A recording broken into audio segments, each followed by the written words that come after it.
La délicate question de l'euthanasie a refait surface cette semaine avec la publication du livre Final Exit. Au Canada, la loi interdit l'euthanasie. Bien que dans les hôpitaux, il se pratique une certaine forme d'euthanasie, l'euthanasie dite passive. On cesse les traitements devenus inutiles, on apaise les douleurs, même si cela doit devancer la mort. Lucie Paquin. L'euthanasie au sens de la loi est un acte criminel, un meurtre.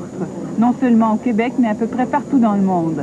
La majorité des experts s'entendent, la légalisation de l'euthanasie pourrait entraîner les pires excès.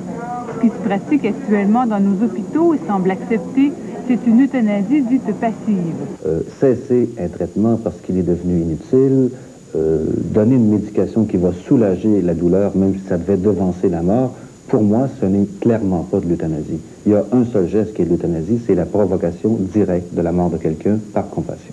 La loi ne fait pas de distinction entre euthanasie passive et active. Théoriquement, un médecin pourrait être accusé de négligence criminelle si par compassion il cesse de traiter un malade, même si le processus de mort est déjà en cours et que les souffrances sont devenues insupportables.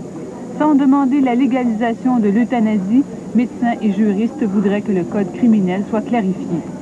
On devrait au moins commencer par reconnaître que dans le geste, dans le concept euthanasique, dans sa définition même, il n'y a pas un meurtre. Il n'y a pas une victime.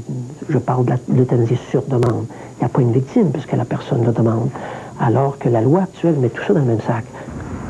En 1982, la Commission de réforme du droit recommandait de modifier le code criminel pour qu'un médecin puisse cesser un traitement lorsqu'un mourant devient trop souffrant.